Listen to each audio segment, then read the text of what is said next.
player has just launched a new basketball sneaker, and it features a Bible verse. Jonathan Isaac plays for the Orlando Magic. His first sneaker is called Judah 1. The back of the shoe features a reference from St. Paul's second letter to the Corinthians. The passage is from the 4th chapter and 9th verse, which reads, "Persecuted, but not abandoned, struck down, but not destroyed." Now we go to sports. Agent Doug Eldridge, the founder of DLE Agency and Achilles Public Relations. Doug, great to see you again. All right, first off, there have been many examples of athletes wearing Bible verses maybe on their wristbands or even in their eye black. But what about sneakers? I mean, is this something new? No, I mean, not really. It goes back from cleats on the football field to sneakers on the basketball court. There's always been an honest and fervent intersection between sports and faith in all of the major sports here in the United States. And this is not something new. Now, launching your own brand, much less a faith-based brand, that is something new. Yeah. What's been the reaction so far, Doug? Well, you know, it's really been great, to be honest. I mean, you have people like, you know, national level personalities like Sage Steele who have stepped to the front and said, you know what, this is indicative of how so many athletes feel. And not only so many athletes, but so many network people who are worried about expressing their faith but feel that they can't. And I think it's unique, but not a one-off, if that makes sense. And I think the outpouring of support has been tremendous. And I think it's indicative of really the groundswell of Christianity that has always been there.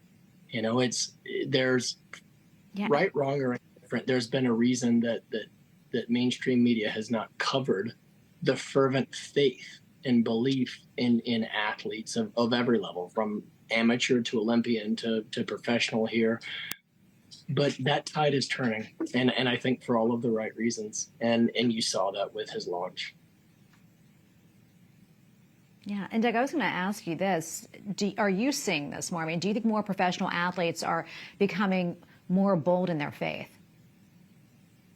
100%. Listen, I have had the privilege and the pleasure and the humbling honor of representing Christian, Catholic, Muslim, Jewish, agnostic, and even atheist across the sports spectrum.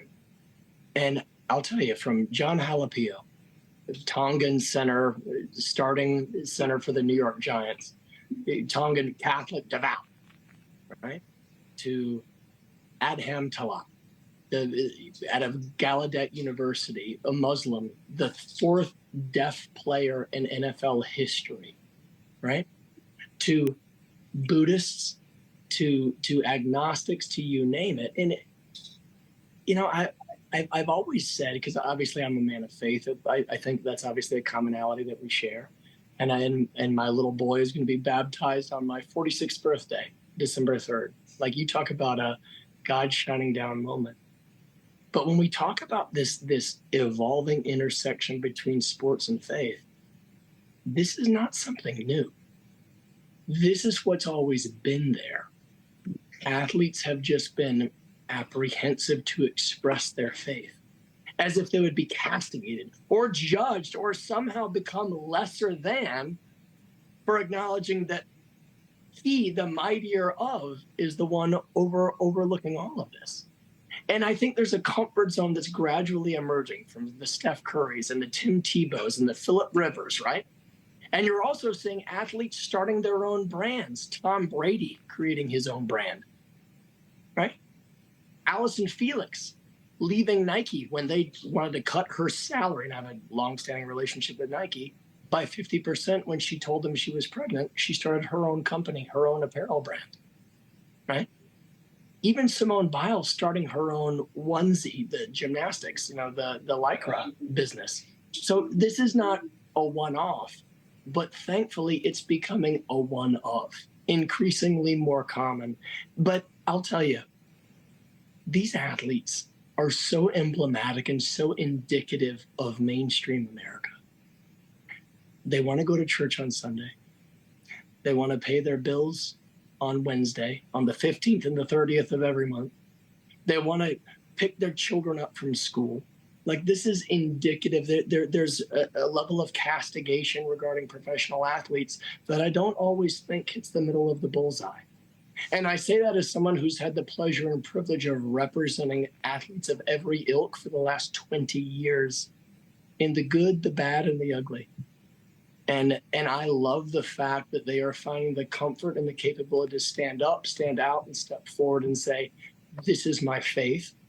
This is what I represent. And if you believe the same thing, let me blaze a cattle path for you to follow. And that's a wonderful part of where we are right now. Yeah, it's beautiful, Doug. Thank you so much for weighing in. Unfortunately, we have to get going, but what a wonderful conversation, and we appreciate your insights. Thanks for having me. Always great to see you.